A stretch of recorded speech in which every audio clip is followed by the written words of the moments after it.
Hello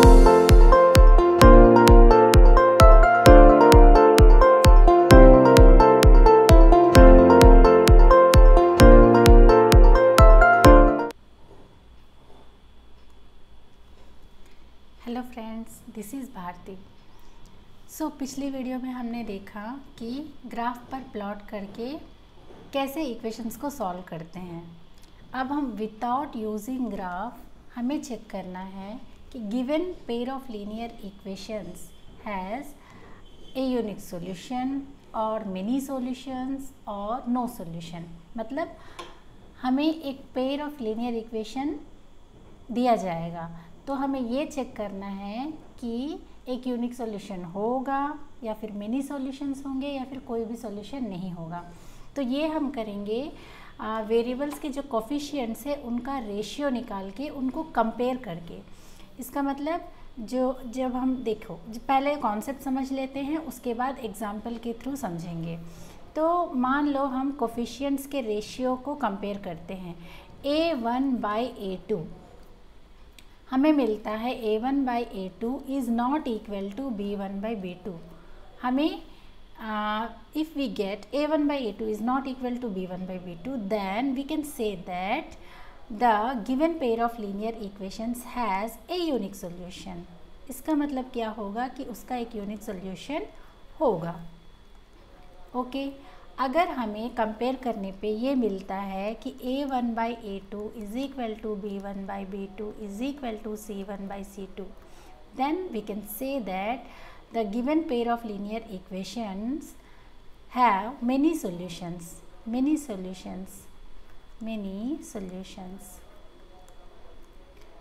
Okay, if we get A1/A2 is equal to B1/B2 is not equal to C1/C2, then we can say that the given pair of linear equations has no solution।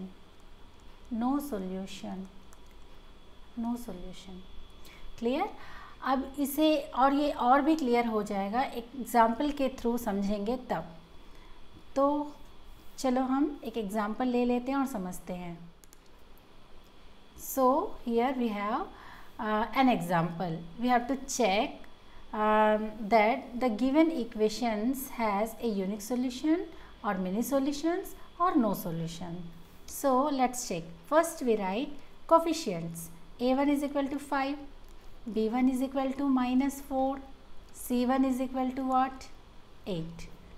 A2 is equal to 7, B2 is equal to 6 and C2 is equal to -9. We have to write the values with the sign। okay? Sign के साथ ही हमें लिखना है। जैसे यहाँ पे ये -4 है, अगर 4 लिख दिया तो ये गलत हो जाएगा। अब कंपेयर करते हैं A1/A2 is equal to 5/7। Okay, अब हम देखते हैं B1/B2 क्या आता है। B1/B2 is equal to -4/6। ये कैंसिल किया जा सकता है, 2 2 ज़ा 2 3 ज़ा, सो -2/3। अब देखते हैं C1/C2 क्या है। C1/C2 is equal to 8/-9। इसका स्टैंडर्ड फॉर्म होगा -8/9। अब यहाँ देखो कंपेयर करो, A1/A2 is 5/9, B1/B2 is equal to -2/3। It means A1/A2 is not equal to B1/B2। अब मैंने पिछले स्लाइड में ये बताया था कि A1/A2 is not equal to B1/B2। This implies हम क्या लिख सकते हैं, therefore the given pair of linear equations has a unique solution. A unique solution. Clear? अब हम लेते हैं नेक्स्ट एग्जाम्पल।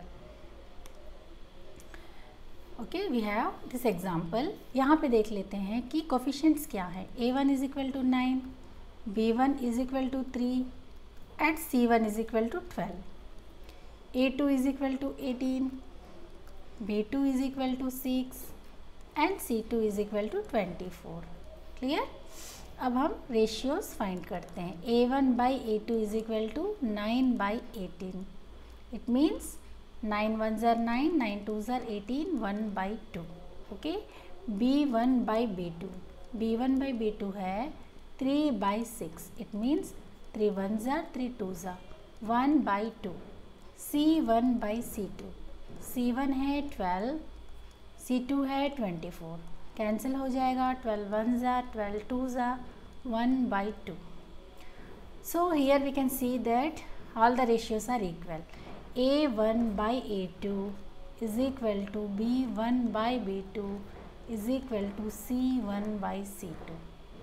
It implies, पिछली स्लाइड में मैंने क्या बताया था, if we get A1 by A2 is equal to B1 by B2 is equal to C1 by C2, all the ratios are equal, then we can say that the given pair of linear equations has many solutions.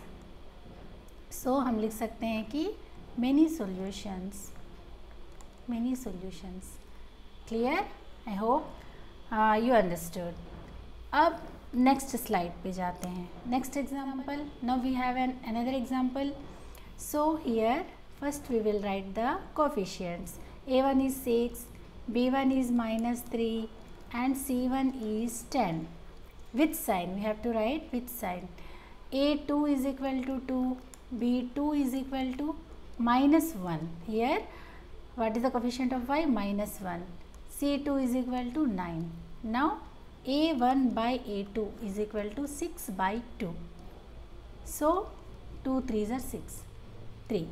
B1 by B2, B1 by B2 is -3 by -1, minus cancel, and this is also 3. C1 by C2, what is C1? 10. 10 by 9. We cannot cancel it.